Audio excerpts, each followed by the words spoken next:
It was one of those gray Tuesday mornings in Seattle where the rain never really stops, just changes from heavy to light and back again. The kind of morning where most people would rather stay in bed, but life doesn't give you that option when you've got important things to do. David Park had been awake since 5 in the morning, not because he wanted to be, but because when you're about to close a $200 million deal, sleep doesn't come easy. He was 52 years old, the CEO of a massive tech company, and worth more money than most people could imagine. But right now, sitting in the back of his car as his driver navigated through the morning traffic, he felt the same nervousness he'd felt 25 years ago when he was pitching his first startup idea to investors.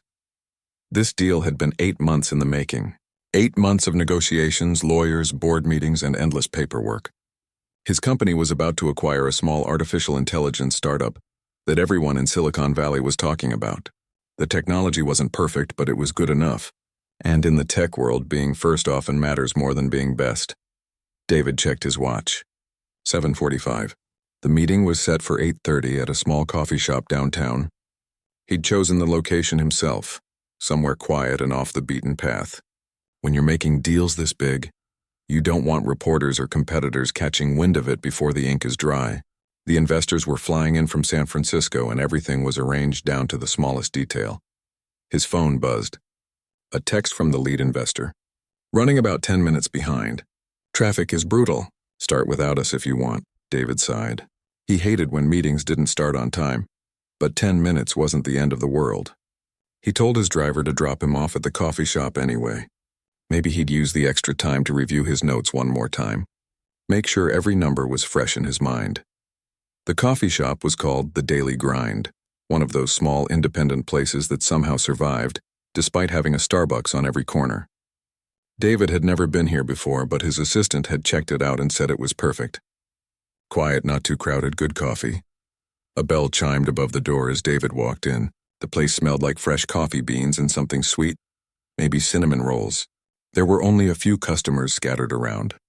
Mostly people with laptops who looked like they were working remotely. Perfect. Exactly what he needed. Behind the counter stood a young woman who looked nervous, her hands moving a bit too quickly as she wiped down the espresso machine. She couldn't have been more than 24 or 25. When she saw David approaching, she straightened up and put on a smile that was trying hard to look confident, but didn't quite get there. Good morning. What can I get for you? Her name tag said Lily and it looked brand new, not a single scratch on it. David ordered what he always ordered. Double espresso with a splash of oat milk, please. Lily nodded and started punching buttons on the register. Her fingers hesitated over the screen, and David could see her biting her lower lip slightly. She was new, that much was obvious. She rang something up, then seemed to realize it was wrong and had to void it out and start over. Sorry, she said, her cheeks turning slightly pink. I'm still getting used to this system. It's my 3rd day. No problem, David said, pulling out his credit card. Take your time.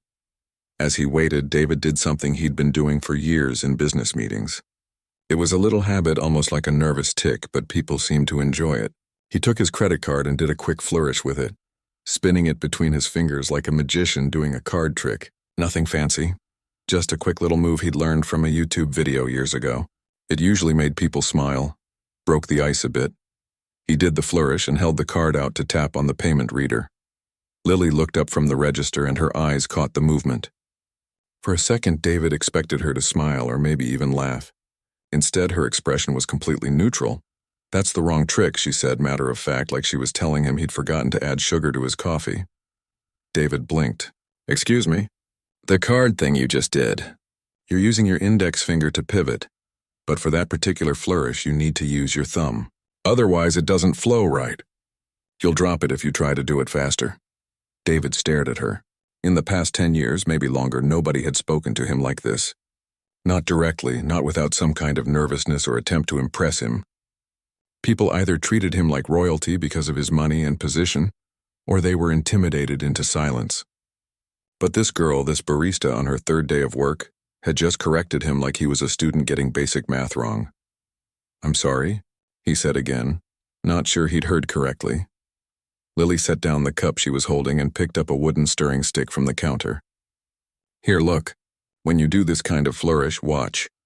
She held the stick between her fingers and did a quick, smooth movement. The stick spun gracefully, then settled back in her palm. See thumb pivot. It's all in the thumb. The way you were doing it, you're fighting against the natural motion of your hand. She demonstrated again, slower this time, and David found himself actually watching, genuinely interested. She was right. He'd been doing it wrong this whole time, and nobody had ever said anything. You know card tricks? He asked. Lily shrugged and went back to making his espresso. I paid my way through most of college doing magic at kids' birthday parties. Card tricks, balloon animals, the whole thing. You learn pretty fast when you've got a crowd of 7-year-olds who'll call you out if you mess up. David couldn't help but smile. That's actually pretty impressive. It paid better than you'd think, Lily said, her hands now moving with more confidence as she steamed the milk. Weekends especially. I could make $300 on a Saturday if I booked 2 or 3 parties. Better than working retail. She finished his drink and handed it to him. This time she'd gotten the order right. David took it, and instead of going straight to find a table, he lingered at the counter. Something about this interaction felt different, refreshing in a way he couldn't quite explain. So you're not doing birthday parties anymore? He asked. Graduated last year, Lily said, leaning against the back counter. There were no other customers at the moment, so she seemed okay with chatting. Computer science degree. Been looking for a job in tech for about 6 months now. This is just temporary until something comes through. David felt his phone buzz again. Another text from the investors. Make that 15 minutes, sorry, order us whatever's good. 15 minutes. He had time. Computer science, David said, genuinely curious now. That's a tough field to break into right now. Lily laughed, but it wasn't a happy sound. You're telling me? I've sent out over 200 applications since January. Know how many interviews I've gotten? 4. Know how many job offers? 0. That seems unusual, David said. There's supposed to be a huge demand for programmers. There is, Lily said, and now there was an edge to her voice. Not angry exactly, but frustrated. Tired. But every entry-level position wants 3 to 5 years of experience. It's like they want you to have already worked somewhere before you work somewhere. How does that even make sense? David nodded slowly. He'd heard this complaint before, usually in think pieces and business magazines. But hearing it directly from someone living it was different, more real. And don't get me started on the interview process, Lily continued, warming to the topic now. You send in your resume, which nobody reads. Then you do a phone screening where they ask you the same questions they could have gotten from your resume if they'd actually looked at it. Then you do a technical test, which fine, I get it. Then you do another interview with the team. Then you do a culture fit interview with HR. Then maybe, if you're lucky, they ghost you completely instead of sending a rejection email. She stopped suddenly, as if realizing she'd been ranting. Sorry, you didn't ask for my whole life story. Your coffee's getting cold.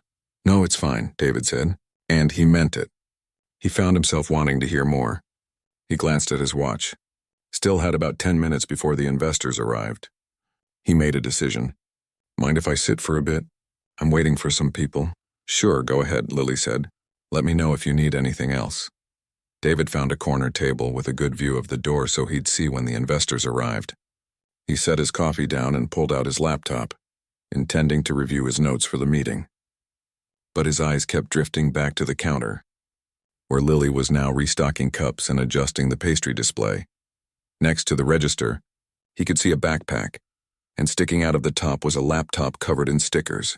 Programming stickers, Python, JavaScript, React, GitHub, and one that made him smile.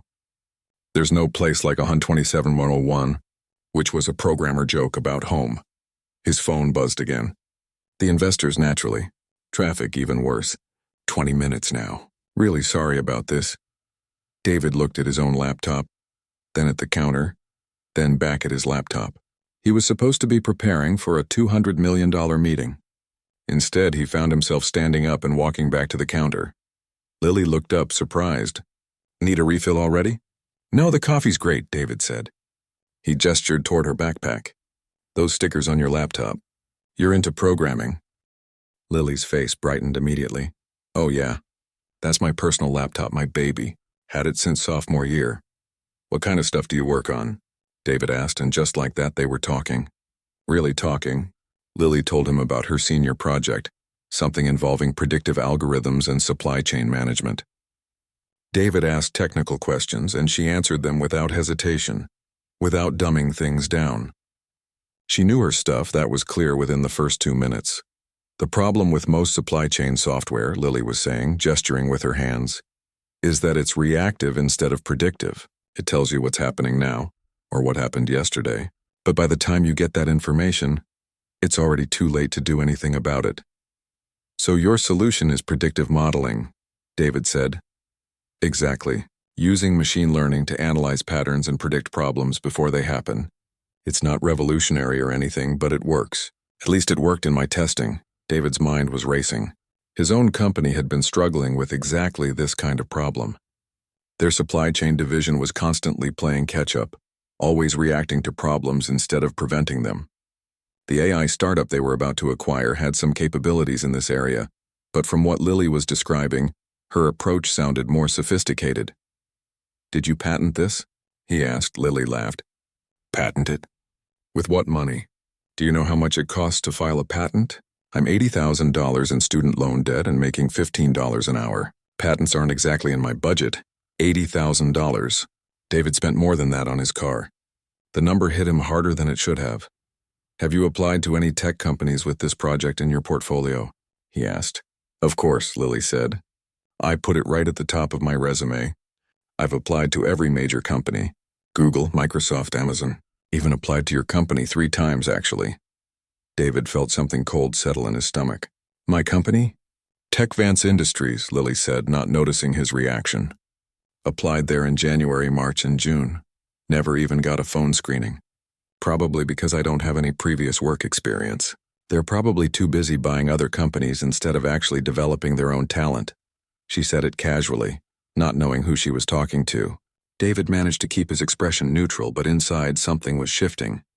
This brilliant young woman with exactly the kind of innovative thinking his company needed had applied 3 times and been automatically rejected by whatever algorithm his HR department used to screen applications.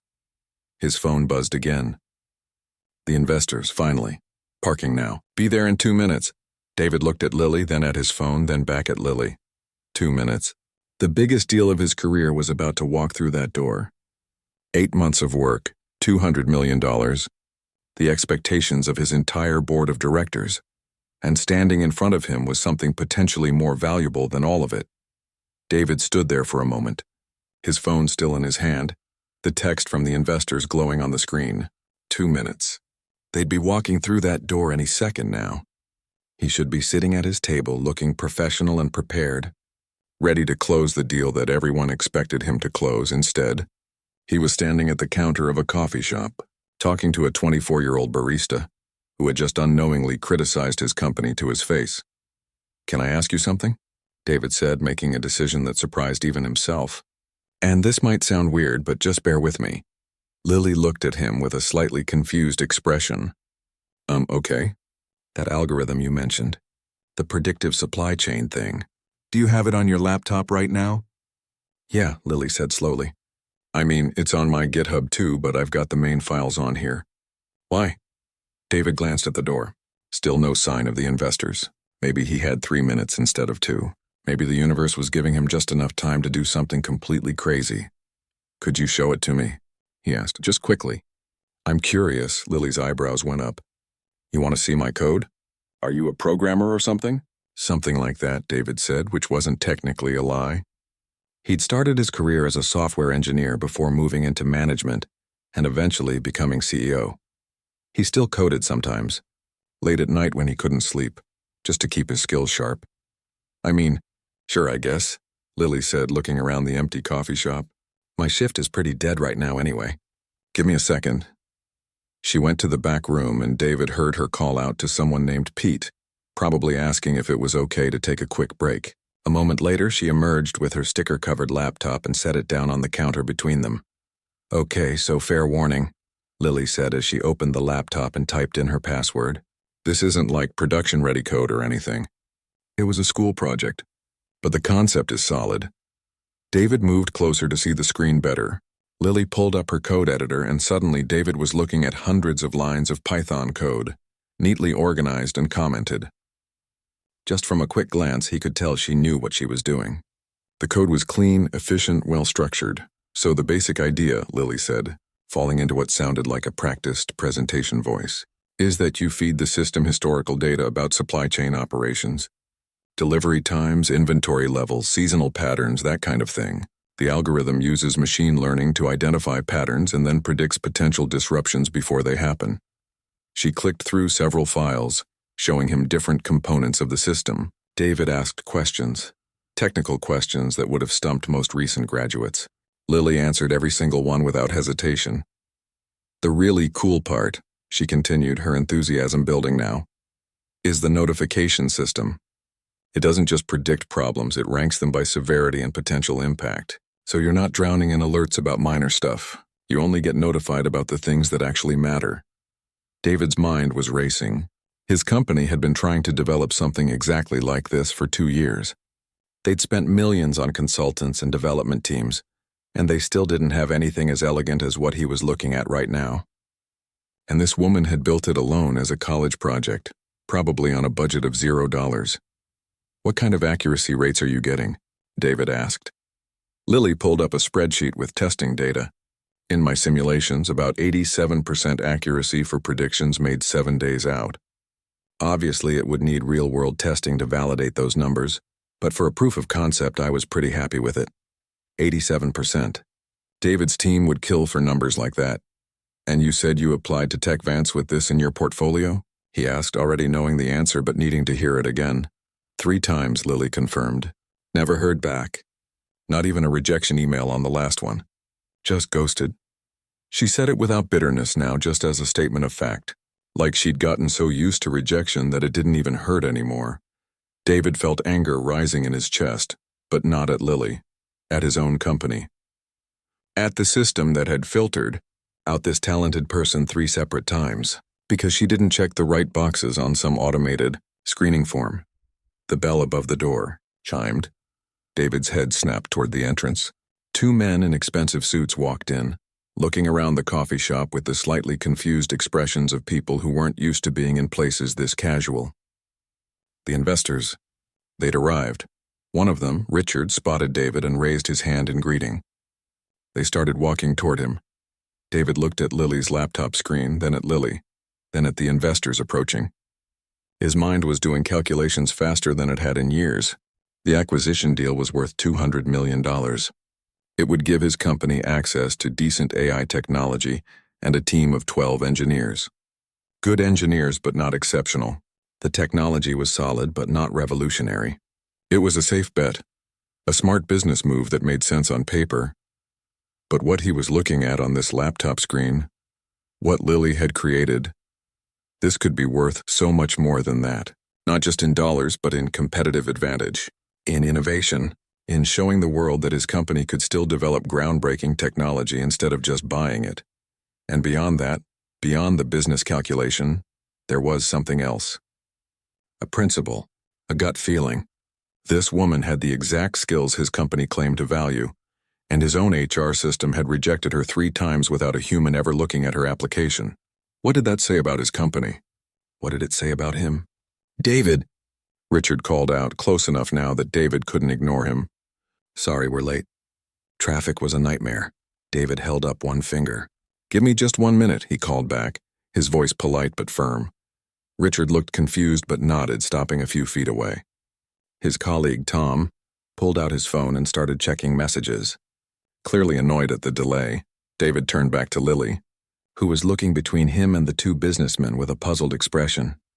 Lily, David said quietly, urgently, I need to tell you something and I need you to listen carefully. Okay, she said slowly, clearly wondering what was happening. My name is David Park. I'm the CEO of TechVance Industries. Lily's face went completely white. Her mouth opened but no sound came out. She looked down at her laptop, at the code she'd just been showing him, at all the things she'd said about his company. David could practically see her mind replaying the entire conversation, every casual criticism she'd made. Oh my God, she finally whispered. Oh my God, I'm so sorry. I didn't know. I wouldn't have said those things if I'd known. I'm so sorry. Don't apologize, David said firmly. Everything you said was true. That's the problem. And that's why I need to ask you something important. Lily looked like she wanted the floor to open up and swallow her. She was gripping the edge of the counter so hard her knuckles were turning white. Those two men over there, David continued, keeping his voice low, are investors from San Francisco. I'm supposed to be meeting with them right now to finalize a $200 million acquisition. A deal that's been in the works for 8 months. A deal that my board of directors, my lawyers, and basically everyone in my company expects me to close today. I don't understand, Lily said, her voice barely audible. The company we're acquiring has technology that's similar to what you just showed me.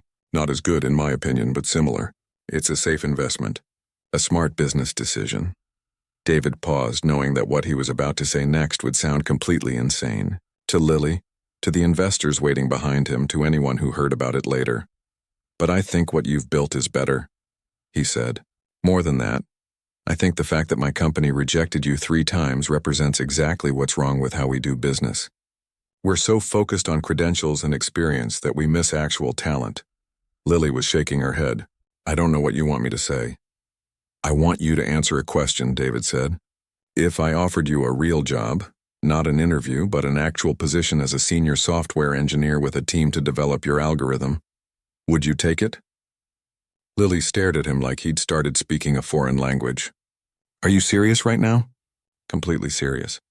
Yes or no? I mean, yes, obviously, but I don't understand what that has to do with anything. David took a deep breath. Because if you say yes, I'm going to walk over to those investors right now and end the acquisition deal. I'm going to walk away from $200 million, 8 months of negotiations and a lot of very angry people, and instead I'm going to bet on you and your algorithm. The color that had drained from Lily's face was now coming back in a rush. You can't do that. That's insane. You can't walk away from that kind of money because of something a barista showed you on her laptop. You're not just a barista, David said. You're a software engineer who can't get a job because the system is broken. And yeah, maybe this is insane. Maybe tomorrow I'll regret it and my board will fire me.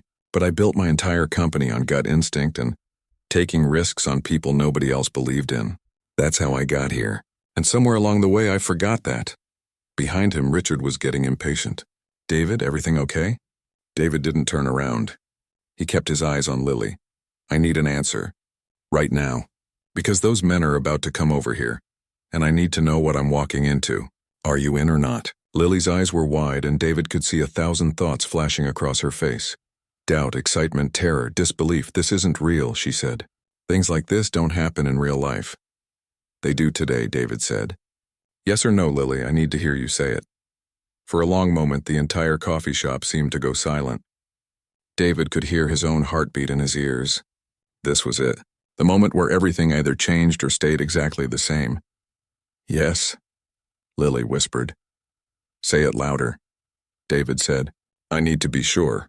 Yes, Lily said, her voice stronger now. Yes, I'll take the job. David felt something click into place in his chest. A certainty. A rightness. He'd made billions of dollars in his career by trusting moments exactly like this one.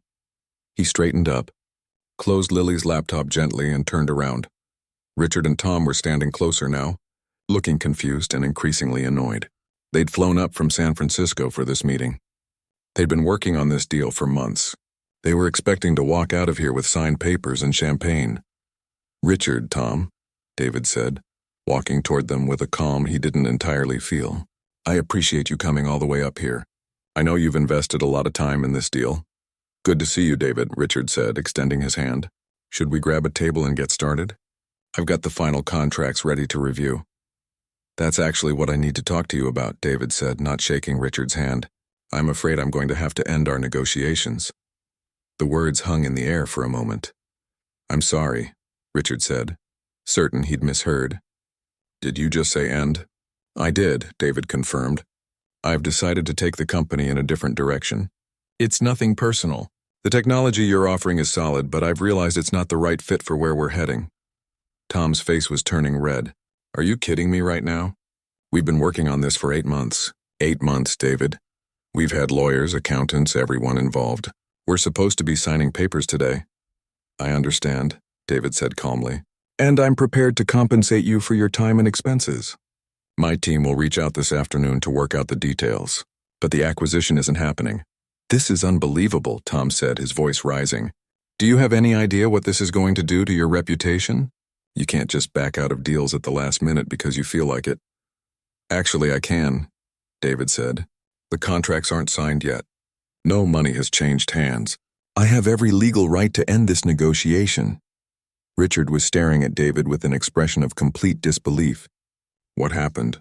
What changed between yesterday and today? We were all set. Your board approved this. I realized I was making the wrong decision, David said simply. I was playing it safe when I should be taking risks. I was buying innovation when I should be building it. This is about that girl, isn't it? Tom said, gesturing toward the counter where Lily was standing frozen, watching the whole scene unfold. Did she offer you something? Is there another deal we don't know about? There's no other deal, David said firmly. This is my decision, based on what I believe is best for my company. I'm sorry it didn't work out, but my answer is final. Richard and Tom exchanged glances. Richard looked like he was trying to decide whether to be angry or just walk away. Tom had clearly chosen angry. You're making a huge mistake, Tom said, and when your board finds out about this, you're going to regret it. Maybe, David said. But that's my problem, not yours. The two men stood there for another moment as if they couldn't quite believe this was really happening. Then Richard shook his head, picked up his briefcase, and headed for the door. Tom followed, pulling out his phone, probably already calling his own investors to break the bad news. The bell chimed as they left. The coffee shop was quiet again.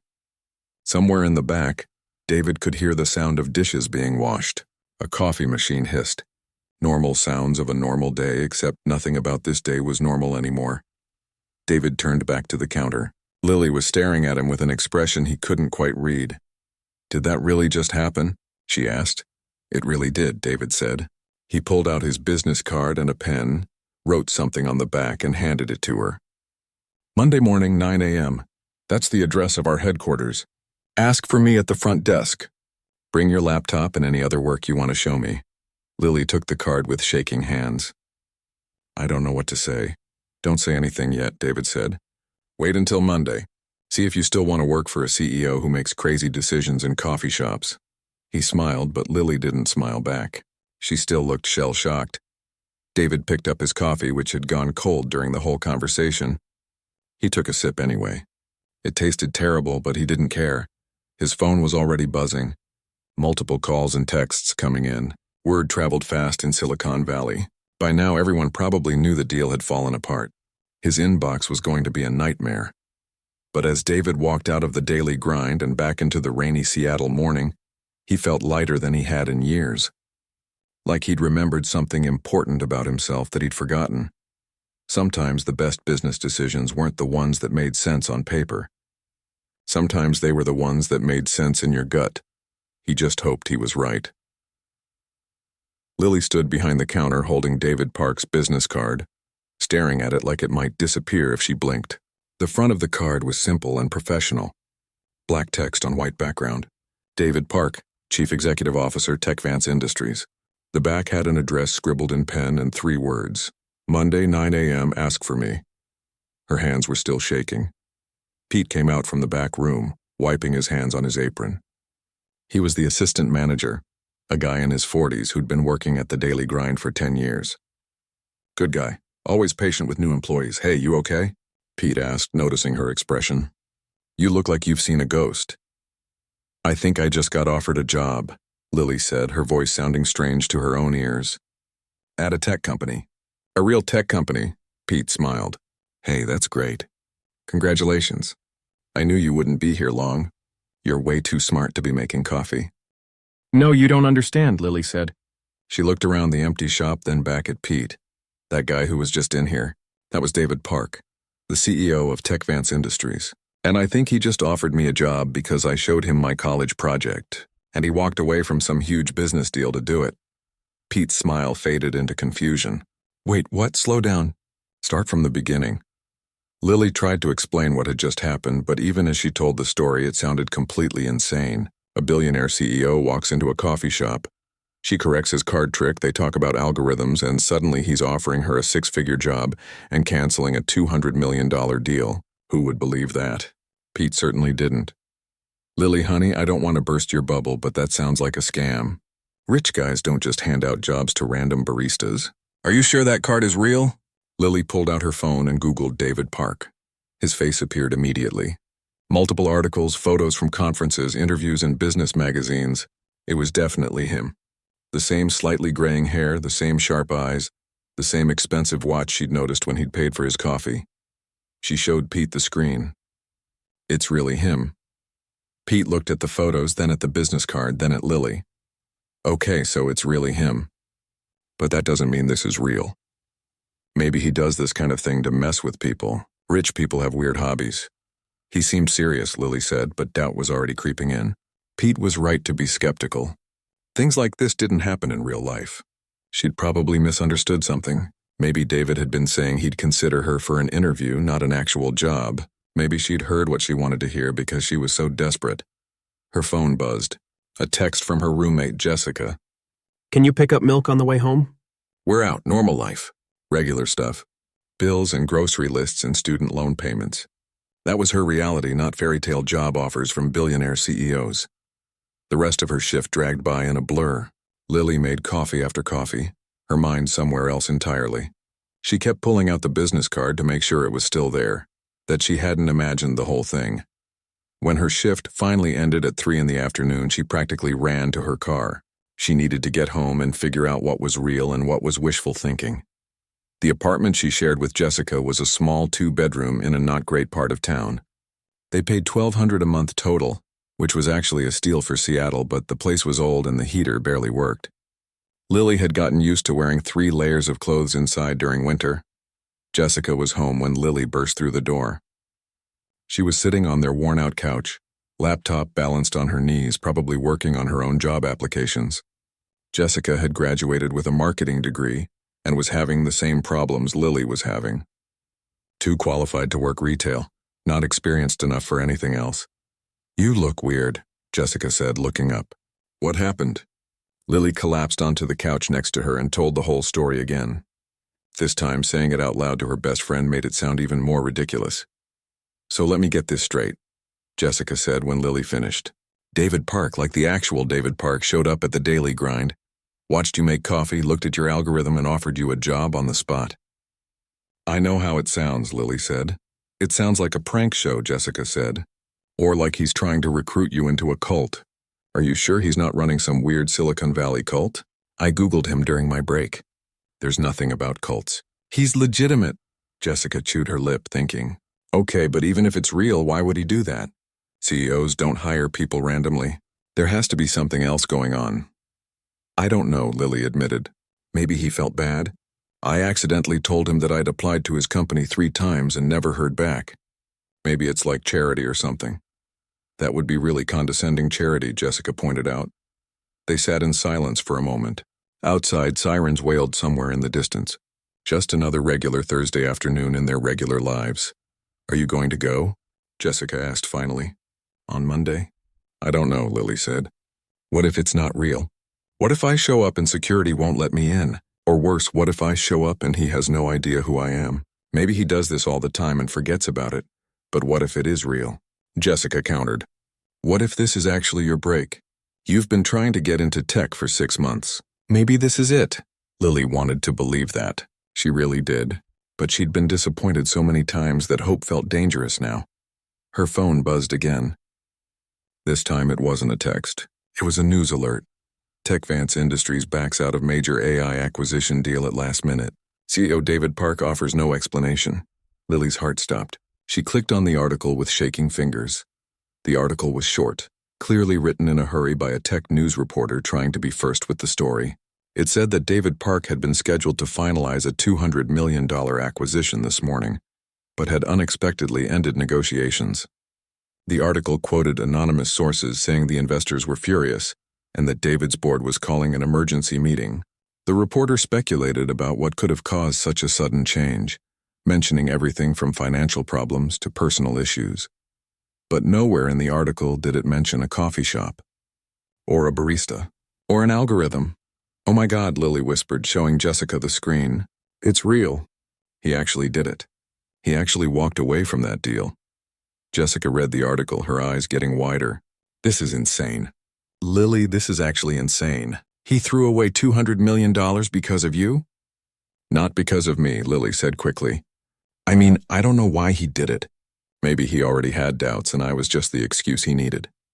But even as she said it, she remembered the look in David's eyes when he'd asked her if she'd take the job. He'd been serious.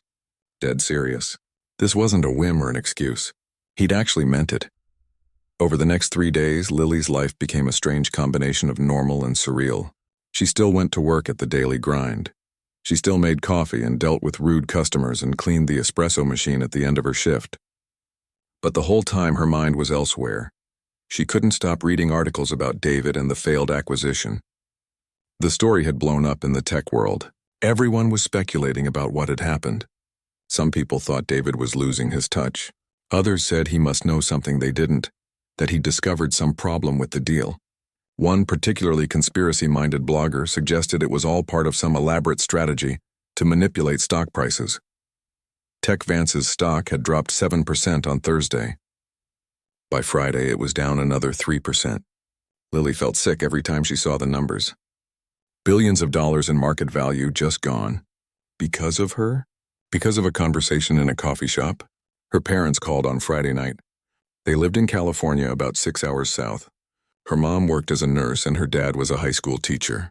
They'd both worked extra shifts for years to help pay for Lily's college, which was why she felt so guilty about not being able to find a job in her field. How's the job hunt going?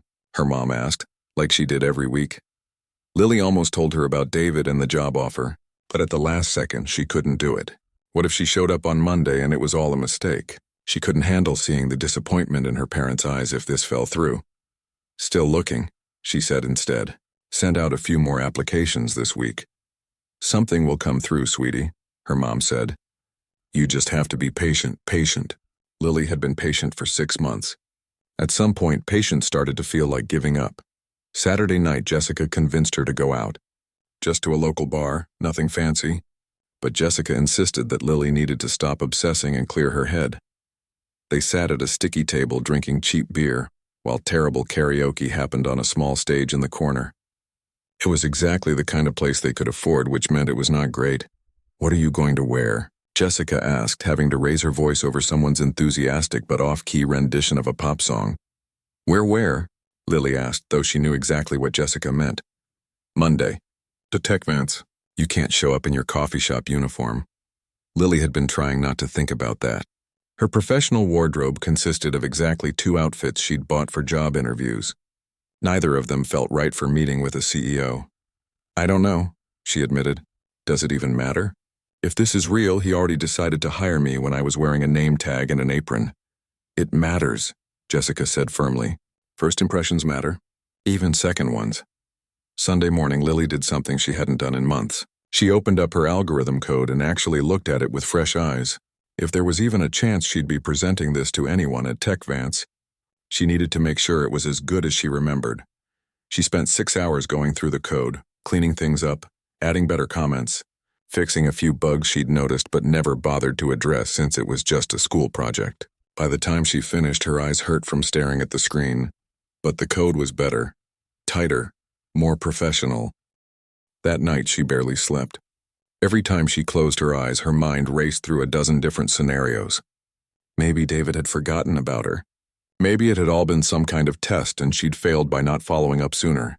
Maybe security would laugh at her when she showed up asking for the CEO. Or maybe, just maybe, this was real. Monday morning arrived with gray skies and a light drizzle, typical Seattle weather.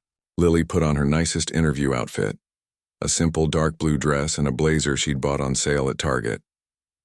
She checked herself in the mirror about 20 times, trying to look confident, even though her stomach was doing backflips.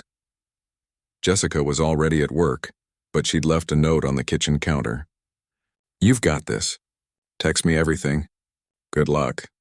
The Tech Vance Industries headquarters was in downtown Seattle, a sleek glass building that looked like something out of a science fiction movie. Lily had looked at pictures of it online when she'd applied for jobs there, but seeing it in person was different. More intimidating. She stood on the sidewalk across the street for a full 5 minutes just staring at the building. Inside that building were people who had actually accomplished things in tech. People who knew what they were doing. What was she doing here? She was a barista with a college degree and a bunch of rejected job applications. But she'd come this far. Might as well see it through. Lily crossed the street, pushed through the revolving door and stepped into the lobby. It was even more impressive inside. High ceilings, modern furniture, everything spotlessly clean. A massive screen on one wall displayed what looked like real-time data visualization of something. Probably whatever the company's software was doing. There were people everywhere, all of them looking busy and important in their nice clothes and confident walks. The reception desk was straight ahead. A young woman in a headset sat behind it, typing something on her computer. She looked up as Lily approached, her professional smile firmly in place. "Good morning," the receptionist said. "How can I help you?" This was it. The moment of truth. Lily took a deep breath and tried to keep her voice steady. "Hi, I'm here to see David Park. He told me to ask for him at 9. The receptionist's fingers hovered over her keyboard. "Do you have an appointment?" "I'm not sure," Lily admitted, which sounded terrible as soon as she said it. "He gave me his card last week and told me to come today at 9. My name is Lily Chen." The receptionist's expression didn't change, but Lily saw her eyes flick to a second screen, probably checking some kind of schedule or visitor list. The second stretched out. Lily felt sweat forming on the back of her neck despite the air conditioning. "One moment, please," the receptionist said, picking up her desk phone. This was it. Either security was about to escort her out, or something incredible was about to happen. Lily stood there, clutching her laptop bag, and waited to find out which one it would be. The receptionist spoke quietly into her phone, too low for Lily to hear. Lily tried to look calm, like she belonged there, but she was pretty sure everyone in the lobby could see her nervousness from a mile away. After what felt like forever but was probably only 30 seconds, the receptionist hung up and smiled. "Mr. Park is expecting you. Someone will be down in just a moment to escort you up." Lily felt her knees go weak with relief. It was real. He'd actually remembered. She wasn't about to be kicked out by security. "Thank you," Lily managed to say, her voice coming out a bit shaky. She moved to the side of the reception desk and tried not to look as terrified as she felt. Around her, employees moved through the lobby with easy confidence, some heading to elevators, others chatting by a coffee station that looked fancier than the entire daily grind. Everyone looked like they knew exactly where they belonged. An elevator dinged, and a woman stepped out. She was maybe in her late 30s, wearing a gray suit and carrying a tablet. She had the kind of energy that made Lily think of high school principals, authority mixed with efficiency. "Lily Chen?" the woman asked, walking straight toward her. "That's me," Lily said, standing up straighter. "I'm Rachel Kim, Chief Technology Officer here at TechVance. David asked me to bring you up." She extended her hand and Lily shook it, hoping her palm wasn't too sweaty. They walked to the elevator together. Rachel pressed the button for the 23rd floor near the top of the building. As the doors closed, Rachel turned to her with an expression that was hard to read. "So you're the woman who convinced David to blow up a $200 million deal," Rachel said. Lily's heart sank. "I didn't mean to. I didn't know who he was when we were talking. I was just showing him my project." Rachel's serious expression cracked into a small smile. "Relax, I'm not angry. Honestly, I'm curious. David called me on Thursday afternoon right after everything went down, and he was more excited than I've heard him in years. He kept saying he'd found someone with real talent who'd been overlooked by our own system. That's not something that happens often." "I don't know about real talent," Lily said. "I just made something for my senior thesis." "David seems to think it's more than that," Rachel said. "Fair warning, though, you're walking into a bit of a storm. The board is not happy about the canceled acquisition. Half of them think David's lost his mind. The other half are waiting to see if he actually has some brilliant plan they don't understand yet." The elevator doors opened onto a floor that was even nicer than the lobby. Floor-to-ceiling windows showed the Seattle skyline. The space was open but divided into different sections by glass walls. Lily could see people working at standing desks, others in meeting rooms, a few gathered around a whiteboard covered in diagrams. Rachel led her through the space. People glanced up as they passed, and Lily could feel them wondering who she was. The new person always gets stared at, she knew that, but this felt different. Some of these people probably knew about the canceled deal. They were probably wondering if she was somehow connected to it. They stopped at a large conference room. Through the glass walls, Lily could see David standing with 3 other people, all of them looking at something on a large screen. He was gesturing animatedly, clearly in the middle of explaining something. Rachel knocked on the glass and David looked up. When he saw Lily, his whole face lit up. He said something to the people he was with and then walked over, opening the conference room door. "Lily," he said warmly, "you came. I wasn't sure you would. You literally told me to," Lily said, then immediately worried that sounded rude. "I mean, yes, of course I came." David laughed. Come in, come in. Everyone, this is Lily Chen, the engineer I told you about." "Lily, this is my leadership team. You've met Rachel, our CTO. This is Kevin Zhang, head of product development. And this is Aisha Okafor, who runs our supply chain operations." They all shook hands. Kevin was younger than Lily expected, maybe early 30s, with an easy smile. Aisha was probably in her 50s, with sharp eyes that seemed to see everything. "David's been talking about your algorithm nonstop since Thursday," Kevin said. "He showed us some screenshots but said we had to wait to see the actual code until you got here. No pressure or anything," Rachel added with a slight smile. Lily felt her stomach twist. This was it, the moment where she either proved she belonged here or made a complete fool of herself in front of some of the most important people at a billion-dollar company. "Should I set up my laptop?" Lily asked. "Please," David said, gesturing to the table. Her hands were shaking as she pulled out her laptop and opened it. The stickers on the cover suddenly seemed childish and unprofessional. Everyone here probably had sleek brand new company laptops without a single sticker on them, but nobody said anything about the stickers. They all pulled chairs up to the table, their attention completely focused on Lily's screen as she pulled up her code. "Okay," Lily started, her voice a bit unsteady. "So the basic concept is predictive supply chain management using machine learning. The system analyzes historical data to identify patterns and predict disruptions before they happen." She walked them through it, just like she'd practiced 100 times for her thesis defense. But this was different from defending to professors. These people asked real questions, practical questions about implementation and scalability and edge cases she hadn't fully considered. Aisha was particularly intense with her questions. What happens when you have incomplete data?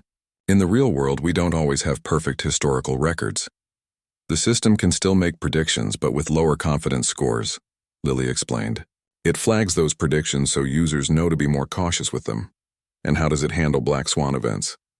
Kevin asked. Things that have never happened before, so there's no historical pattern to learn from? It can't predict those, Lily admitted.